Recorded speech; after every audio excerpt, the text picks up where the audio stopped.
जय मसीह की। अब सभी को यीशु के नाम से मेरा प्रणाम। प्रभु की बड़ी कृपा से हम एक नए महीने में आए हैं। अब प्रभु इस नए महीने में एक वरदान दिया है और वो है उत्पत्ति का पुस्तक चैप्टर 41 वर्सेस 51 और 52 से। और वो वाक्य कहता है कि पहले पुत्र का नाम मनासे रखा गया। यूसुफ ने उसका यह नाम रखा क्योंकि उसने बताया, मुझे जितने सारे कष्ट हुए तथा घर की हर बात परमेश्वर ने मुझसे बुला दी। यूसुफ ने दूसरे पुत्र का नाम एफ्राइम रखा। यूसुफ ने उसका नाम यह रखा क्योंकि उसने बताया, मुझे बहुत दुख मिला लेकिन परमेश्वर ने मुझे फलाया।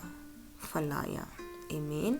इस वाक्य के द्वारा प्रभु हमें वरदान दे रहे हैं, हमें आशीष दे रहे हैं कि जैसे प्रभु ने यूसुफ के जीवन में जो भी कष्ट हुआ था, प्रभु ने उसे बुला दिया।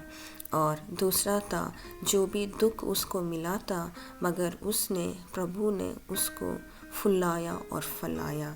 प्रभु यही एक वरदान हमें भी दे रहे हैं कि यदि हम पिछले 10 महीने कुछ कष्ट सह रहे तो प्रभु इस नए महीने में उस कष्ट को बुला रहे हैं।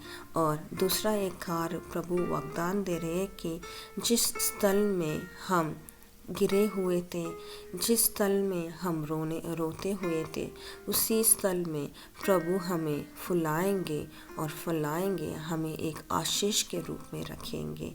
यदि वो आपके एक कुटुंब में हो सकता है, परिवार में हो सकता है, या पढ़ने वाले जगह में हो सकता है, या काम करने वाले स्थल में, किसी भी जगह में यदि आप नीचे स्थान में थे, प्रभु वरदान दे रहे हैं कि इस महीने में डरो मत। और प्रोत्साहित करते हैं कि इस वरदान के अनुसार मैं तुझे चलाऊंगा, तुझे फुलाऊंगा, तुझे फैलाऊंगा, सभी के सामने मैं तुझे एक आशीष के रूप में रखूंगा। आइए इस सुबह समय इस वरदान को स्वीकार करते हुए विश्वास से हम प्रार्थना करें ताकि ये वरदान हमारे जीवन में पूरे हो सके।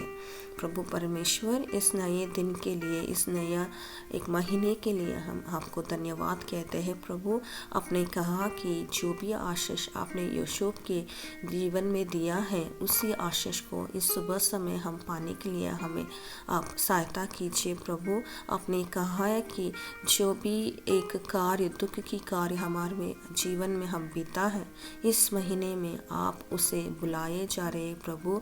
और दूसरा एक वरदान है कि आप हमें फुलाएंगे और फलाएंगे।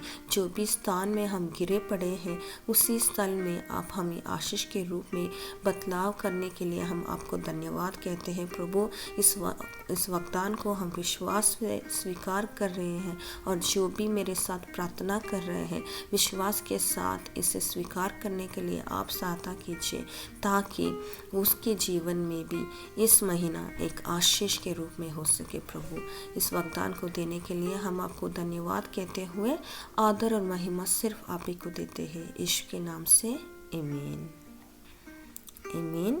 प्रभु इस वाक्य के अनुसार आपको आशीष दें और आप इस महीने जिस भी स्थान में गिरे हुए हैं, प्रभु इस वरदान के अनुसार आपको आशीष करें। जय मसीह की।